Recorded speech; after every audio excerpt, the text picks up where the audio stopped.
ఓం స్థాపకాయ చ ధర్మస్య సర్వధర్మస్వరూపిణే అవతారవరిష్ఠాయ రామకృష్ణాయ తే నమః.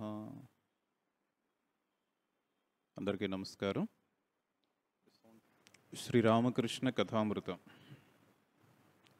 ఒక భక్తుడు అడుగుతున్నారు, సమాధి స్థితి పొందిన వ్యక్తి, బ్రహ్మజ్ఞానం కలిగిన వ్యక్తి మాట్లాడనే మాట్లాడారా? శ్రీరామకృష్ణులు శంకరాచార్యుల వారు లోక శిక్షణార్థం విద్యా నేను నిలుపుకున్నారు.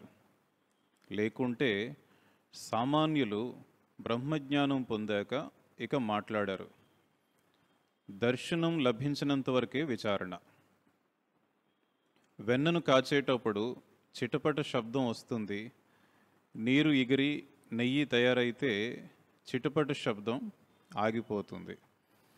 ఆ నెయ్యిలోనే పూరి వేస్తే మరలా చిటపట శబ్దం ఆరంభం అవుతుంది. పూరి కాలిన తరువాత ఇక శబ్దం ఉండదు. అదేవిధంగా సమాధి స్థితి పొందిన వ్యక్తి లోకోపదేశార్థం మరలా కిందకి దిగివచ్చి భగవంతుని గురించి సంభాషిస్తాడు. పువ్వు మీద వాలే వరకే తేనెటీగా ఝుమ్ ఝుమ్ అంటూ రొదపెడుతుంది. పువ్వు మీద వాలి తేనె తాగటం ఆరంభిస్తే ఇక శబ్దం రాదు. అయితే తేనె తాగాక అది మొత్తెక్కి ఒక్కోసారి ఝుంకారం చేస్తూ ఉంటుంది. బిందెను నీళ్లలో ముంచేటప్పుడు బుడబుడ శబ్దం వస్తుంది. బిందె నీళ్లతో నిండాక శబ్దం రాదు. అందరూ నవ్వారు. ఆ బిందెలోని నీళ్లు మరో బిందెలో పోస్తే మరలా శబ్దం వస్తుంది. మరలా అందరూ నవ్వారు. ఇక్కడ భక్తుని ప్రశ్న ఏంటి? సమాధి స్థితి పొందిన తరువాత. సమాధి స్థితి అంటే ఏంటి? బ్రహ్మజ్ఞానం కలుగుతుంది. అప్పుడే సమాధి స్థితి పొందిన తర్వాత బ్రహ్మజ్ఞానం కలుగుతుంది. ఈ బ్రహ్మజ్ఞానం కలిగిన వ్యక్తి మాట్లాడనే మాట్లాడారా? దీనికి సమాధానంగా రామకృష్ణుల వారు ఏమని చెప్పారు? సామాన్యమైన మానవులైతే మాట్లాడే అవకాశం లేదు. బ్రహ్మజ్ఞానం కలిగిన తర్వాత పూర్తిగా నిశ్శబ్దం అయిపోతారు. ఎందుకంటే వారిలో ఇంక ఎటువంటి విచారణ అన్నది ఉండదు. విచారణ అన్నది పూర్తిగా ఆగిపోతుంది. ఇదివరకు కూడా రామకృష్ణ వారు చెప్పారు కదా, విచారణ అన్నది ఎంతవరకు ఉంటుంది? సమాధి స్థితి కలిగినంత వరకు మాత్రమే విచారణ అన్నది ఉంటుంది. ఒక్కసారి బ్రహ్మజ్ఞాన స్థితి కలిగింది అంటే విచారణ ఆగిపోతుంది. అంటే మనం ఎన్ని గ్రంథాలు పఠించినా, ఎంత సాధనలు చేసినా మనకు తెలియకుండానే విచారణ భావం ఉంటుంది. విచారణ అంటే మనం అందరితో ఆ వాదన పెట్టుకోవాలనే కాదు, మనసులో కూడా కొన్ని సందేహాలు ఉండొచ్చు, ఆ విచారణ అనే భావం ఉండొచ్చు. నిజానికి అదంతా కూడా ఎప్పుడు సంపూర్ణంగా పోతుంది అంటే బ్రహ్మజ్ఞాన స్థితి కలిగిన తర్వాత ఆ స్థితి పూర్తిగా పోతుంది. అంటే మనం ఆ భావం, విచారణ భావం అన్నది పూర్తిగా పోతుంది. అయితే సామాన్యమైన మానవులు ఆ స్థితికి చేరుకున్నట్లయితే ఏమాత్రం కూడా మాట్లాడే అవకాశం లేదు. ఇంకా వారు పూర్తిగా నిశ్శబ్దం అయిపోతారు. అయితే శంకరాచార్యులు వంటి వారు ఒక ఉదాహరణ ఇస్తున్నారు ఇక్కడ. లోక శిక్షణార్థం విద్యా నేను నిలుపుకుంటారు. విద్యా నేను, అవిద్యా నేను. ఇదివరకు కూడా మనం చెప్పుకున్నాం కదా, విద్య అవిద్య అనే పదాలు వాడుతూ ఉంటారు రామకృష్ణుల వారు. ఇదివరకు కూడా మనం బెంగాలీలో చెప్పుకున్నాం, పకామి కాచామి. విద్యా నేనులో ఎటువంటి ఇబ్బంది ఉండదు. సాధారణమైన మానవుల్లో ఉండేది ఏంటి? అవిద్యా నేను. ఈ అవిద్యా నేనుతోనే ఇబ్బందులన్నీ ఆరంభమవుతాయి. అవిద్యా నేను అంటే ఏంటి? నేనే అన్నీ చేస్తున్నాను. మనం జీవితంలో ఏం సాధించినా సరే ఇదంతా నేనే సాధించాను, ఇదంతా నేనే చేశాను అని చెప్పుకుంటూ ఉంటారు కదా. ఎక్కువ మంది జీవితాల్లో చూస్తూ ఉంటాం కదా, వాళ్ళు ఎవరు అడగకపోయినా చెప్తూ ఉంటారు, నేను ఇది చేశాను అది చేశానని. వాళ్ళు చేసిన పొరపాట్లు ఎప్పుడు చెప్పుకోరు. ఎప్పుడు ఏ చిన్న విషయం సాధించినా సరే ఇది నేనే సాధించాను, దాన్నే అవిద్యా నేను అంటాం. విద్యా నేను అంటే ఏంటి? నేను భగవంతుని దాసుని. అంటే భగవంతుడు ఎప్పుడు కూడా మనసులో గుర్తుంటాడు. ఇక్కడ ఏమని చెప్తున్నారు? శంకరాచార్యుల వారు లోక శిక్షణార్థం విద్యా నేను నిలుపుకున్నారు. లేకుంటే సామాన్యులు ఆ విధంగా మాట్లాడే అవకాశం లేదు. దీంట్లో ఉదాహరణలు ఏంటేంటి ఇచ్చారో చూద్దాం. వెన్న, అదేవిధంగా పువ్వు మీద వాలే తేనెటీగ. తర్వాత బిందెను నీళ్ళలో ముంచడం. 3 ఉదాహరణలు ఇచ్చారు చక్కగా. ఏ విధంగా అయితే వెన్నను కాచేటప్పుడేమో శబ్దం వస్తుంది, అది పూర్తిగా నెయ్యిగా మారిన తర్వాత శబ్దం ఆగిపోతుంది. అంటే అక్కడ బ్రహ్మజ్ఞానం కలగడం. మరలా నెయ్యితో మనం పూరీలు కానీ వేయించినట్లయితే మళ్ళా శబ్దం వస్తుందంటే, అంటే దాని అర్థం ఏంటి? లోక శిక్షణార్థం మరలా ఇటువంటి మహాత్ములు, అవతార పురుషులు మరలా ఈ విద్యానేనుని ఆశ్రయించి మాట్లాడుతూ ఉంటారన్నమాట. అదేవిధంగా రెండో ఉదాహరణ ఏమి ఇచ్చారు? పువ్వు మీద వాలే తేనెటీగ. తేనెటీగ ఆ తేనెను గ్రహించినంత వరకు కూడా శబ్దం చేస్తూ ఉంటుంది, జుమ్ జుమ్ అని. తర్వాత ఏమవుతుంది? ఆ తేనె ఒకసారి తాగిన తర్వాత మళ్ళీ సైలెంట్ అయిపోతుందంట. అయితే కొన్ని తేనెటీగలు ఏం చేస్తాయంట, తేనె పూర్తిగా తాగిన తర్వాత మత్తెక్కి మరలా జూమ్ జూమ్ అని శబ్దం చేస్తూ ఉంటాయంట.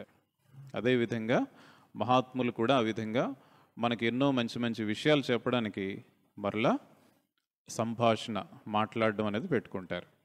మరి అదేవిధంగా మూడవ ఉదాహరణ ఇంకెంత చక్కగా ఉంది చూడండి. ఒక బిందులో నీళ్లు పడుతున్నప్పుడేమో బుడబుడమని శబ్దం వస్తుందంటే, బిందె అంతా పూర్తిగా నీటితో నిండిపోయింది. నిండిపోయేసరికి ఏ శబ్దం లేదు. అంటే బ్రహ్మజ్ఞానం కలిగినప్పుడు నిశ్శబ్దం అంతా కూడా. అది ఎవరు కూడా వర్ణించలేరు ఎలా ఉంటుంది అన్నది.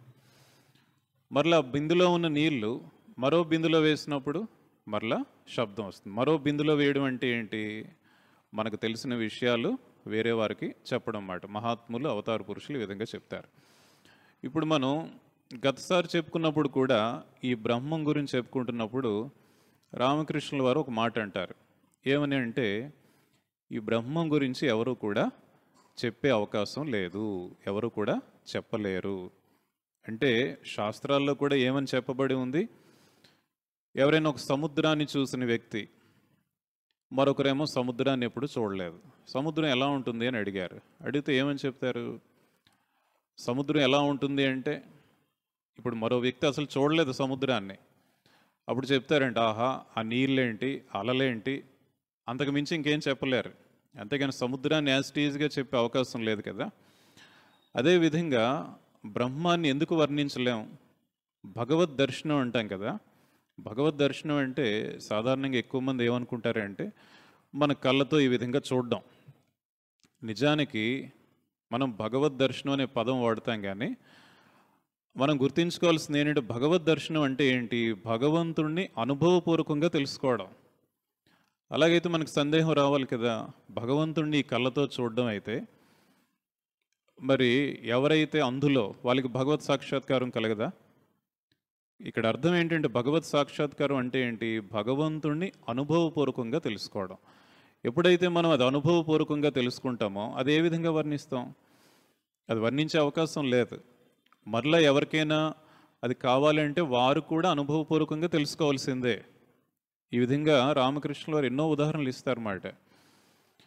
కాబట్టి ఇక్కడ మనకు అర్థమవుతుంది ఏంటి అంటే, మహాత్ములు, అవతార పురుషులు మాత్రమే బ్రహ్మజ్ఞాన స్థితి పొందిన తర్వాత మరలా విద్యానేని ఆశ్రయించి చక్కగా అన్ని విషయాలు కూడా ఈ లోక శిక్షణార్థం అందరికీ కూడా చెప్పే అవకాశం ఉంటుంది. సామాన్యులైతే ఇంకెటువంటి విచారణ కూడా ఉండదు.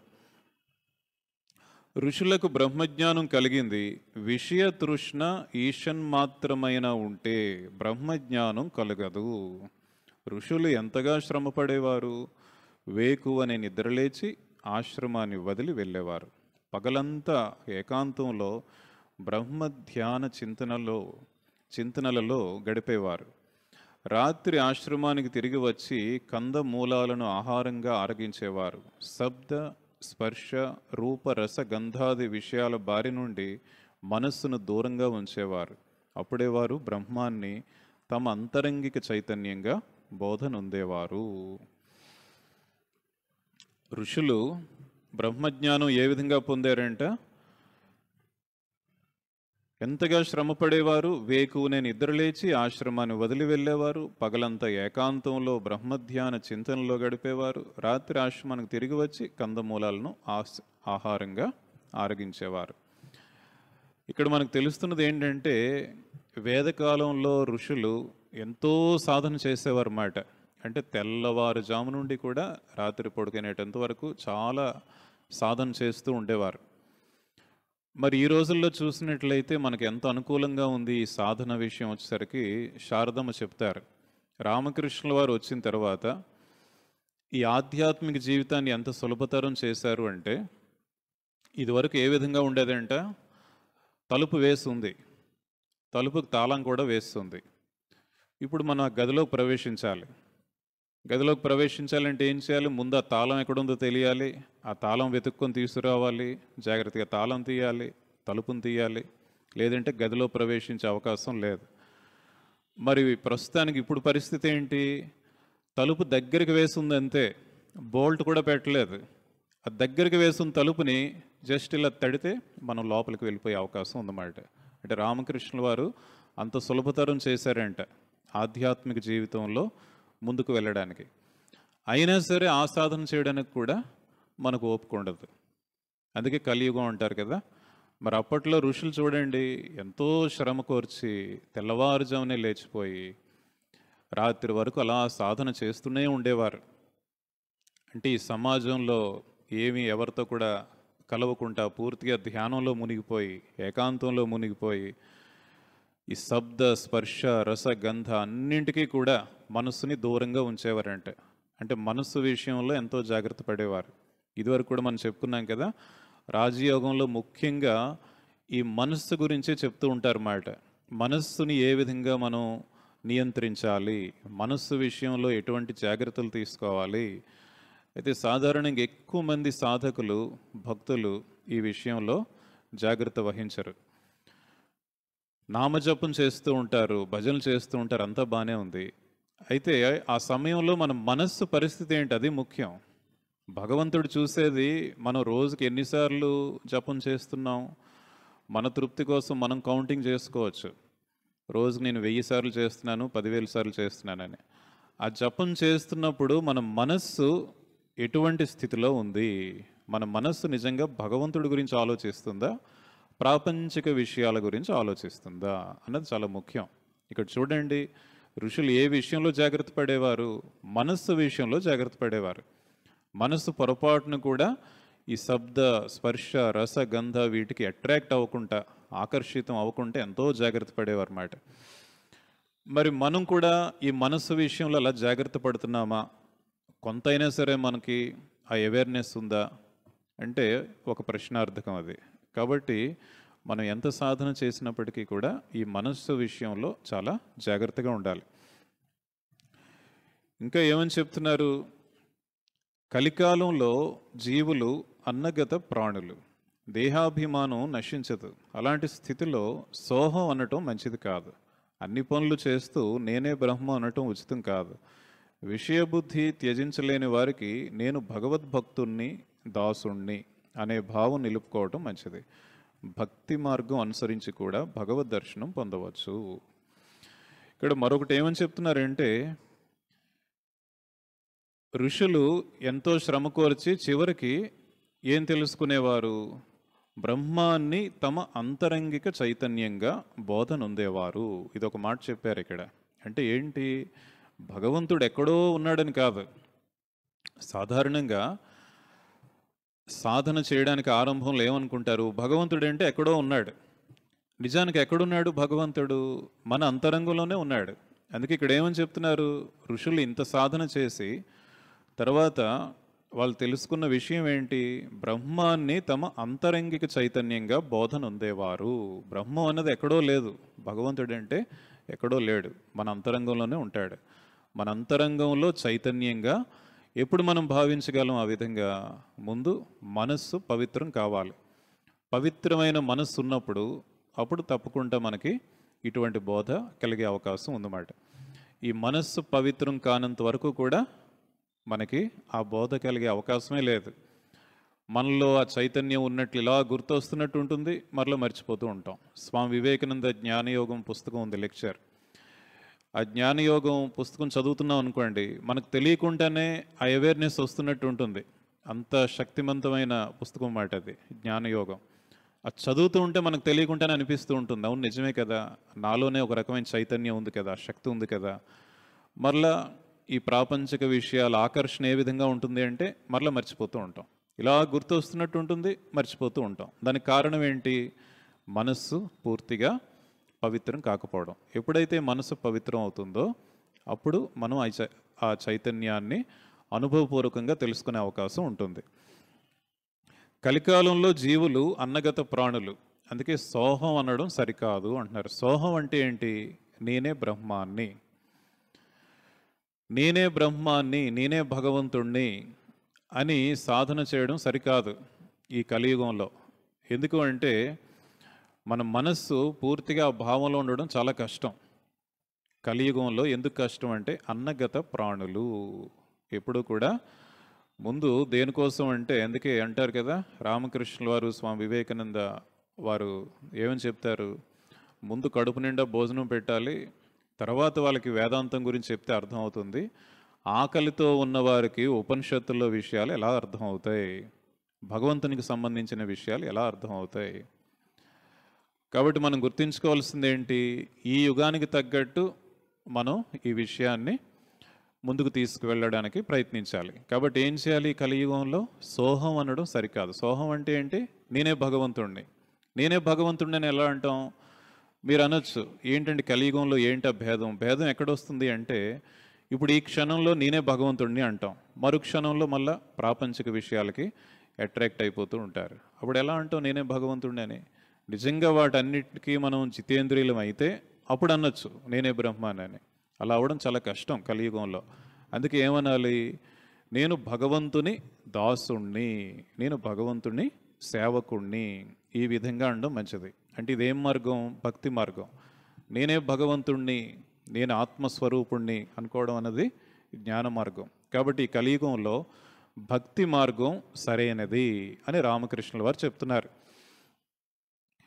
అయితే మరలా చివరికి ఏమని చెప్తున్నారు? ఈ భక్తి మార్గం ద్వారా మనం భగవత్ సాక్షాత్కారం పొందే అవకాశం ఉంది. కాబట్టి ఇక్కడ మనం అర్థం చేసుకోవాల్సింది ఏంటంటే, మనకి తగ్గట్టు ఒక మార్గం ఉన్నప్పుడు ఆ మార్గంలో మనం వెళ్ళడం బాగుంటుందా?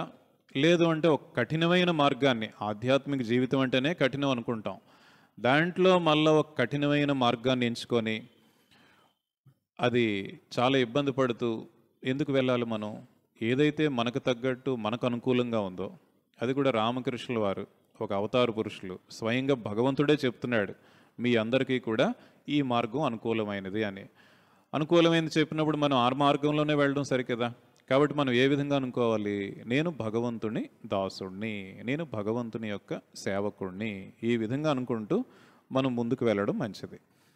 జ్ఞాని అయిన వాడు నేతి నేతి, ఇది కాదు ఇది కాదు విచారణ చేస్తూ విషయబుద్ధిని పూర్తిగా త్యజిస్తాడు.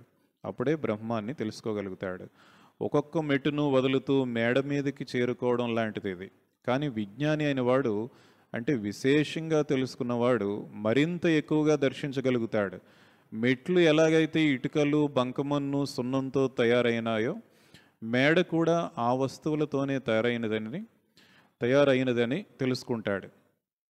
నేతి నేతి అని బ్రహ్మజ్ఞానం ఆర్జించాక మరలా ఆ బ్రహ్మమే ఈ జీవ జగత్తులుగా ఉన్నట్లు తెలుస్తుంది.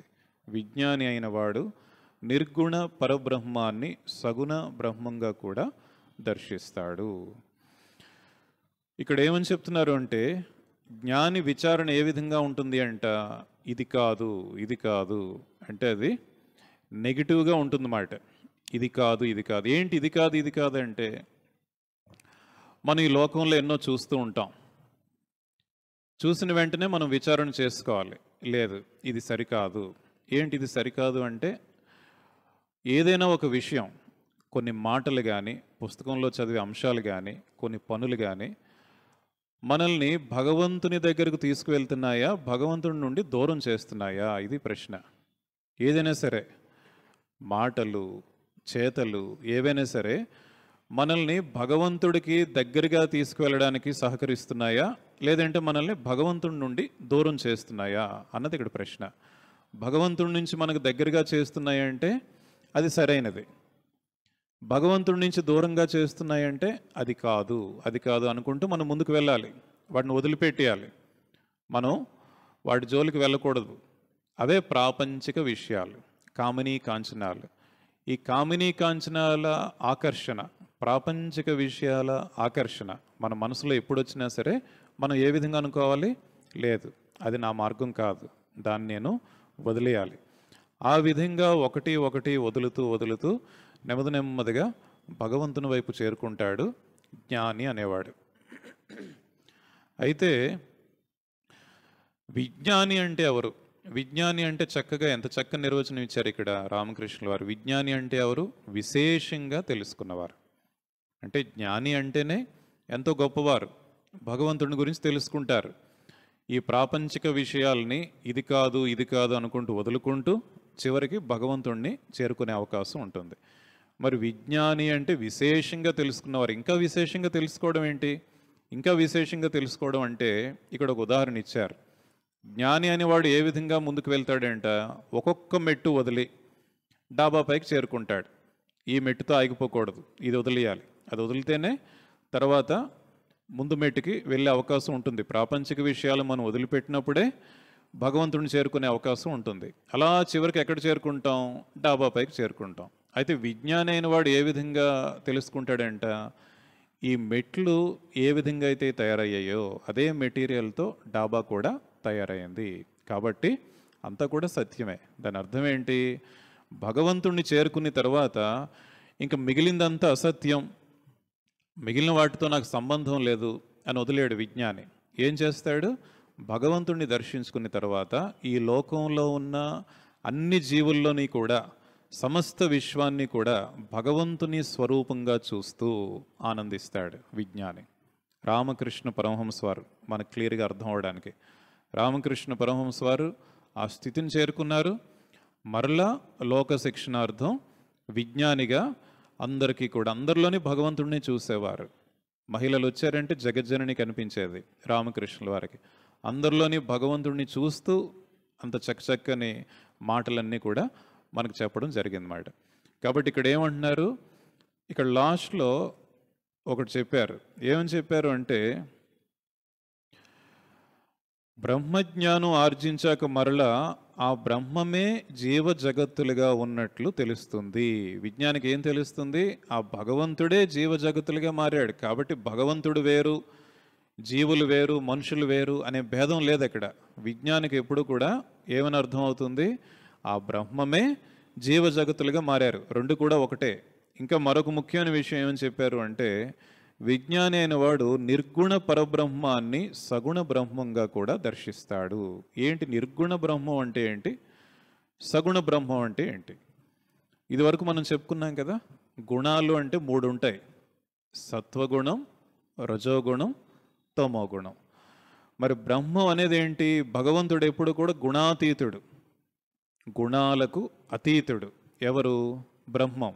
కాబట్టి ఇక్కడ ఏమని చెప్తున్నారు?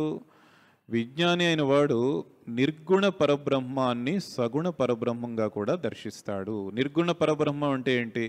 భగవంతుణ్ణి దర్శించిన తర్వాత ఆ బ్రహ్మానికి ఏమైనా గుణాలు ఉంటాయా? నిర్గుణం. సత్వగుణం, రజోగుణం, తమోగుణం ఏమీ లేవు. గుణాలన్నిటికీ కూడా అతీతం. కాబట్టి అక్కడ ఏ విధంగా దర్శిస్తాడు? నిర్గుణ పరబ్రహ్మంగా దర్శిస్తాడు. మరి భూలోకంలోకి వచ్చి చూసేసరికి ఇక్కడ బయటంతా కూడా విశ్వంలో జీవులు, మానవులు అందరిలో కూడా ఈ మూడు గుణాలు ఉంటాయి కదా. ఈ సత్వ, రజ, తమో గుణం, ఈ మూడు గుణాలు లేకుండా ఒక్క జీవి కూడా జన్మించే అవకాశం లేదు ఈ భూలోకంలో. కాబట్టి ఇక్కడ ఈ మూడు గుణాలు ఉన్నాయి కదా, మరి బ్రహ్మం ఎలా అవుతుంది? అందుకే విజ్ఞానం ఎలా చూస్తాడు? సగుణ బ్రహ్మంగా చూస్తాడు. సగుణ అంటే గుణాలు ఉన్న పరబ్రహ్మం, నిర్గుణ అంటే గుణాలు లేని పరబ్రహ్మం. కాబట్టి ఒక గొప్ప స్థితికి చేరుకొని, ఉన్నతమైన స్థితికి చేరుకొని ఆ నిర్గుణ పరబ్రహ్మాన్నే మళ్ళా సగుణ పరబ్రహ్మంగా కూడా దర్శిస్తాడు. ఇక్కడ కొన్ని ఉదాహరణలు చెప్తున్నారు. జనులు ఇంటి మేడ మీదనే ఎక్కువసేపు ఉండలేరు, మరలా దిగి రావాల్సి ఉంటుంది. సమాధి స్థితి కలిగి బ్రహ్మ దర్శనం పొందిన వారు కూడా దిగి వచ్చాక జగత్తు జీవులను భగవంతునిగానే చూస్తారు. సరి గామ పధ నీ, నీలో ఎక్కువసేపు నిలబడలేరు. నేను అనేది పోదు. అప్పుడు ఆయనే నేను, ఆయనే జగత్తు జీవులును. ఇలాంటి జ్ఞానానికి విజ్ఞానం అని పేరు. జ్ఞాన మార్గం, జ్ఞాన భక్తి మార్గం, భక్తి మార్గం. ఇవన్నీ కూడా భగవంతుణ్ణి చేరే మార్గాలే. జ్ఞానయోగం, భక్తి యోగం అన్నీ సత్యాలే. మార్గాలన్నీ ఆయన ఆయన వద్దకు చేర్చేవే. నేను అనే భావన ఉన్నంత వరకు భక్తి మార్గమే సులభం. మరలా చెప్తున్నారు. మనం ఇక్కడ గమనించినట్లయితే ఎందుకు ఈ భక్తి మార్గం గురించి ఇంత ఎక్కువగా చెప్తున్నారు? రామకృష్ణుల వారి సంభాషణ అంతా ఎవరితో చేస్తున్నారు గుర్తుందండి? ఈశ్వరచంద్ర విద్యాసాగర్ అని చెప్పుకుంటున్నాం కదా. ఈశ్వరచంద్ర విద్యాసాగర్ దగ్గర జరుగుతున్న సంభాషణ. ఎందుకు ఇక్కడ పదే పదే ఈ మాట అంటున్నారు? ఈ జ్ఞాన మార్గం కంటే కూడా భక్తి మార్గమే సులభమైనది, ఈ కలియుగంలో ఇదే సరైనది, అందరికీ అనుకూలమైనది. ఎందుకు చెప్తున్నారంటే బహుశా మనం అర్థం చేసుకోవచ్చు. ఇక్కడ విద్యాసాగరుడు మహాపండితుడు. పండితుడు కాబట్టి ఈ విచారణ అన్నది ఎక్కువగా ఉంటుంది. కాబట్టి రామకృష్ణుల వారు ఒక విధంగా చెప్తున్నారు మాట, మీరు ఒక మార్గాన్ని అనుసరిస్తున్నారు, అయినప్పటికీ కూడా ఈ భక్తి మార్గాన్ని అనుసరించండి, అనుసరిస్తే అది మీకు చాలా మంచిది అని చెప్తున్నారు. అందుకే పదే పదే జ్ఞాన మార్గాన్ని, భక్తి మార్గాన్ని రెండింటిని పోల్చి చెప్తున్నారు మాట. అన్ని మార్గాలు మంచివే, అయితే నేను అనే భావన ఉన్నంత వరకు భక్తి మార్గమే సులభం. నేను అనే భావన అంటే అన్ని నేనే చేస్తున్నాను, అంత నేను అన్నది పోయే అవకాశం లేదు ఇక్కడ. కాబట్టి భక్తి మార్గమే సరైనది అని చెప్తున్నారు. విజ్ఞాని అయిన వాడు బ్రహ్మాన్ని సుమేరు పర్వతంలాగా నిశ్చలం నిష్క్రియంగా గాంచుతాడు. ఈ లోకం ఆయన త్రిగుణాలైన సత్వ రజస్తమో గుణాల ద్వారా ప్రభవించింది. ఇప్పుడే మనం చెప్పుకున్నాం కదా, ఈ లోకం ఏ విధంగా ఉద్భవించింది అంటే ఈ 3 గుణాల వల్లనే ఉద్భవించింది. ఈ 3 గుణాలు లేకపోతే ఒక్క జీవి కూడా జన్మించే అవకాశం లేదు. కానీ బ్రహ్మం నిర్లిప్తం. విజ్ఞాని అయిన వాడు బ్రహ్మాన్ని భగవంతునిగా దర్శిస్తాడు. ఎవరైతే గుణాతీతుడో ఆయన్నే షడైశ్వర్య సంపన్నుడైన భగవంతునిగా చూస్తాడు. ఈ బ్రహ్మాండం, మనస్సు, బుద్ధి, భక్తి, వైరాగ్యం, జ్ఞానం అన్నీ కూడా భగవంతుని సంపదలే. నవ్వుతూ ఇల్లు వాకిలి లేనివాడిని ఎవరైనా జమీందార్ అని అంటారా? అందరూ నవ్వారు. ఈశ్వరుడు, భగవంతుడు షడైశ్వర్య పూర్ణుడు, లేకుంటే ఎవరూ కూడా ఆయన మాట వినరు. అంతా కూడా గట్టిగా నవ్వారు. కాబట్టి ఇక్కడ ఏమని చెప్తున్నారు? విజ్ఞాని అయిన వాడు గుణాతీతుడైన బ్రహ్మాన్ని దర్శిస్తాడు. మరలా ఇక్కడ జీవుల్ని, విశ్వాన్ని అంతటినీ చూస్తూ సగుణ బ్రహ్మాన్ని దర్శిస్తాడు. భగవంతుడికి ఎన్నో షడైశ్వర్యాలు ఉన్నాయంట. భక్తి, వైరాగ్యం ఇవన్నీ కూడా భగవంతుని ఐశ్వర్యాలు. చూడండి ఈ సృష్టి వైచిత్ర్యాన్ని, ఎన్ని వస్తువులు ఉన్నాయో. సూర్యుడు, చంద్రుడు, నక్షత్రాలు, నానా రకాలైన జీవులు ఉన్నాయి. మరలా వాటిలో మంచి చెడ్డ, చిన్న పెద్ద. అంతేగాక కొందరు అధిక శక్తిపరులు, కొందరు అల్ప శక్తిమంతులు. ఇక్కడ విద్యాసాగర్ అడుగుతున్నారు, భగవంతుడు కొందరికి అధిక శక్తి, కొందరికి అల్పశక్తి ప్రసాదించాడా? శ్రీరామకృష్ణులు విభు రూపంలో భగవంతుడు సర్వభూతాల్లో నెలకొని ఉన్నాడు.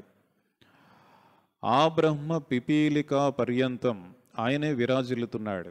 కానీ శక్తి తారతమ్యం ఉంది. లేకపోతే ఒకడు 10 మందిని ఎలా పోరాటంలో ఓడిస్తాడు, ఇంకొకడు ఒక మనిషిని చూసే భయపడి పలాయనం చేస్తాడు. అలా కాకపోతే నిన్నెందుకు అందరూ ఇంతగా గౌరవిస్తారు? మీకేమైనా 2 కొమ్ములు మొలిచాయా? అందరూ నవ్వారు. మీకు దయాగుణం ఉంది, మీకు విద్యాబుద్ధి ఉంది, అందుకే ఇతరుల కంటే లోకులు మిమ్మల్ని ఎక్కువగా గౌరవిస్తున్నారు, మిమ్మల్ని చూడ్డానికి వస్తారు. ఈ విషయాన్ని మీరు ఒప్పుకుంటారు కదా? విద్యాసాగర్ చిరునవ్వు నవ్వారు. అంటే ఇక్కడ ఏమని చెప్తున్నారు? భగవంతుడు అందరిలోని కూడా విరాజిల్లుతూ ఉన్నాడు, సర్వభూతాల్లో కూడా. అయినప్పటికీ కూడా కొన్ని చోట్ల మనం అధిక శక్తి, కొన్ని చోట్ల అల్పమైన శక్తి చూసే అవకాశం ఉంటుంది. ఇక్కడ మనం అర్థం చేసుకోవాల్సింది ఏంటంటే, భగవంతుడు అందరిలోనే విరాజిల్లుతున్నప్పుడు అధిక శక్తి, అల్పశక్తి ఏ విధంగా ఉంటుంది? అందరిలోని సమానమైన శక్తి ఉండాలి కదా. ఇక్కడ మనం అర్థం చేసుకోవాల్సింది ఆ శక్తిని వారు ఏ విధంగా అభివ్యక్తం చేస్తున్నారు అనేది ప్రధానం. ఇక్కడ మనలో అంతరంగంలో శక్తి ఉన్నప్పటికీ ఆ శక్తిని మనం ఎంతవరకు అభివ్యక్తం చేయగలుగుతున్నాం? అభివ్యక్తం చేసేదే మనకు బయటికి కనిపిస్తుంది, అధిక శక్తి, అల్పశక్తిగా. నిజానికి అందరిలో కూడా భగవంతుడే ఉన్నప్పటికీ, అందరిలో కూడా దివ్యమైన శక్తి ఉన్నప్పటికీ కొంతమంది ఎక్కువగా అభివ్యక్తం చేయగలరు, కొంతమంది తక్కువే అభివ్యక్తం చేయగలరు. కాబట్టి మనం ఇక్కడ చూసినట్లయితే ఎందుకు విద్యాసాగర్ని ఎక్కువగా గౌరవిస్తున్నారంట, దయాగుణం అనేది ఉంది. ఇంకా ఎన్నో మంచి గుణాలు ఉన్నాయి విద్యాసాగర్లో. ఈ మంచి గుణాలన్నీ ఏ విధంగా వచ్చాయి? తనలో ఉన్న శక్తిని తను అభివ్యక్తం చేశారు కాబట్టి ఆ గుణాలు వచ్చాయి. కేవలం పాండిత్యంలో ఏది లేదు. భగవంతుని గురించి తెలుసుకోవడానికి ఆత్మ సాక్షాత్కారాన్ని పొందడానికి కావలసిన సాధనాలు కనుగొనడానికే పుస్తక పఠనం. ఒక సాధువు వద్ద ఒక పుస్తకం ఉండేది. ఆ పుస్తకం ఏమిటని ఒకరు ఆ సాధువుని అడగ్గా ఆయన ఆ పుస్తకాన్ని తెరిచి చూపించాడు. ప్రతి పుటలోనూ ఓం రామ అని వ్రాసి ఉంది, ఇంకేమీ లేదు. గీత అర్థం ఏమిటి?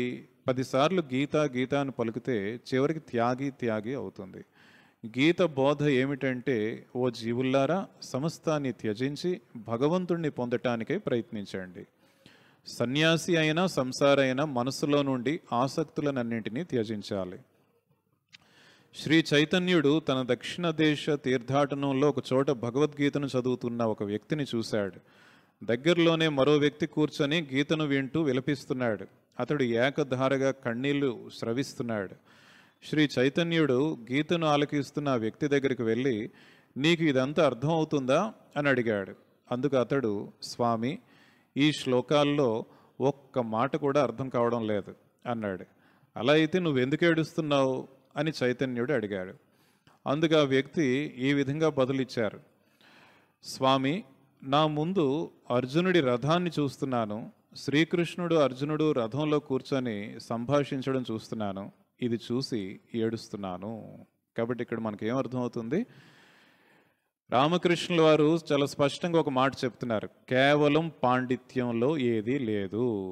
భగవంతుణ్ణి గురించి తెలుసుకోవడానికి, ఆత్మ సాక్షాత్కారాన్ని పొందడానికి కావలసిన సాధనలు, ఆ సాధనలు ఏంటో తెలుసుకోవడానికే పుస్తకాలు చదవడం, గ్రంథపఠనం. ఎందుకు ఈ విధంగా చెప్పారు? ఎందుకంటే విద్యాసాగర్ పండితుడు కాబట్టి, విద్యాసాగర్ మహాపండితుడు కాబట్టి ఏమని చెప్పారు ఒక్క మాటలో? పాండిత్యంలో ఏదీ లేదు. ఎన్ని గ్రంథాలు చదివినా సరే దాని ద్వారా మనం ఏం తెలుసుకోవచ్చు? సాధన ఏ విధంగా చేయాలి, ఎటువంటి సాధనలు చేయాలన్న విషయాన్ని తెలుసుకోగలం. అంతకు మించి గ్రంథపఠనం వల్ల ఇంకేం ప్రయోజనం ఉండదు. తర్వాత మనం సాధనలు చేస్తేనే పురోగతి చెందగలం. కాబట్టి విద్యాసాగరానికి ఈ విషయం చెప్తూ కొన్ని ఉదాహరణలు చెప్పారు. ఏంటది? ఒక సాధువు వద్ద ఒక పుస్తకం ఉండేదంట. పుస్తకం అంతా కూడా ఏమని రాస్తుంది? ఓం రామ అంటే దాని అర్థం ఏంటి? భగవంతుడి నామంలోనే సర్వస్వం ఉంది. మిగిలిన విషయాలన్నీ మనం తెలుసుకున్నా తెలుసుకోలేకపోయినా భగవంతుడి నామం పైన సంపూర్ణమైన విశ్వాసంతో మనం జపం చేసినట్లయితే సర్వం సమకూరుతుంది. ఇంకా గీత అర్థం ఏమిటని చెప్పారు? పదే పదే మనం గీత గీత గీత అంటే త్యాగి త్యాగి త్యాగి అని వస్తుంది. అంటే ఏంటి? అంతా కూడా త్యాగం చేయండి, సర్వం త్యజించండి. ఇక్కడ ఏమని చెప్తున్నారు? సమస్తాన్ని త్యజించి భగవంతుణ్ణి పొందడానికే ప్రయత్నించండి. ఇది త్యాగం అంటే అర్థం. సర్వస్వాన్ని త్యజించి భగవంతుణ్ణి పొందే ప్రయత్నం చేయాలి. ఇక్కడ మరో మాట చెప్పారు, సన్యాసి అయినా సంసారైనా మనస్సులో నుండి ఆసక్తులనన్నింటినీ త్యజించాలి. చూసాం రామకృష్ణ కథామృతంలో ఎన్నో చోట్ల ఈ పదం వాడుతూ ఉంటారు రామకృష్ణ వారు. కామినీ కాంచన త్యాగం చేయండి. సాధారణంగా ఏం చేస్తూ ఉంటారు భక్తులు? అంతా చదువుతూ ఉంటారు, కథలు అన్నీ గుర్తుంటాయి చక్కగా.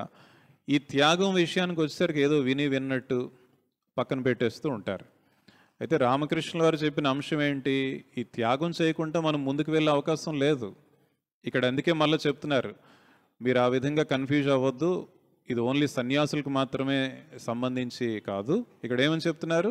సన్యాసి అయినా సంసారైనా మనస్సులో నుండి ఆసక్తులనన్నింటినీ త్యజించాలి. ఏంటి త్యాగం చేయాలి? మనలో వచ్చే ఆసక్తులు, కామనీ కాంచనాలు, ఇవన్నీ కూడా మనం త్యాగం చేయాల్సిందే. ఇవి త్యాగం చేసినప్పుడే మనం ఒక్కడిగైనా సరే ముందుకు వేసే అవకాశం ఉంటుంది. త్యాగం చేయకుండా ఏమీ కాదు ఆధ్యాత్మిక జీవితంలో. చైతన్యుడు ఉదాహరణ ఇదివరకు కూడా మనం చెప్పుకున్నాం. ఇది ఇక్కడ చెప్తున్నారు రామకృష్ణ వారు దక్షిణ భారతదేశంలో ఉన్నప్పుడు. ఎందుకు ఈ ఉదాహరణ చెప్పారు అంటే, అక్కడ భగవద్గీత చెప్తున్న వ్యక్తి కంటే కూడా, ఆ పండితుని కంటే కూడా ఎవరికైతే ఏమాత్రం అర్థం కాకపోయినా కళ్ళంట నీళ్ళు వచ్చి కళ్ళంట నీళ్ళు స్రవిస్తున్నాయో అతనే గొప్పవాడు ఇక్కడ. ఏ విధంగా? అతను అంత గొప్ప పండితుడు, భగవద్గీత అంతా చాలా బాగా అర్థమై ఉండొచ్చు, ఎంతో చక్కగా అందరికీ బోధించవచ్చు. కానీ ఇక్కడ దర్శన లాభం ఎవరికి కలిగింది? ఎవరికి దర్శన భాగ్యం కలిగింది? ఆ వింటున్న అతనికి భగవద్గీతలో ఉన్న ఒక్క శ్లోకం కూడా అర్థం అవ్వట్లేదంట. అయితే అక్కడ శ్లోకం అర్థమైందా కాదన్నది ప్రధానం కాదు, శ్రీకృష్ణ భగవానుడి దర్శనం కలిగిందా లేదన్నది ప్రధానం. ఆయనకి ఆ దర్శన భాగ్యం కలిగింది. కాబట్టి మనం అర్థం చేసుకోవాల్సింది ఏంటి? మనలో ఎంత పాండిత్యం ఉంది అన్నది ప్రధానం కాదు. ఆధ్యాత్మిక జీవితంలో ప్రధానమైనది ఏంటి? మన మనస్సు ఎంత పవిత్రంగా ఉంది, మనం భగవంతుణ్ణి ఎంత ప్రేమించగలుగుతున్నాం, ఇదే మనకి ప్రధానం. మిగిలిన విషయాలు మరలా చెప్పుకుందాం. ఓం శాంతి శాంతి శాంతి. హరి ఓం తత్సత్. శ్రీరామకృష్ణార్పణమస్తు.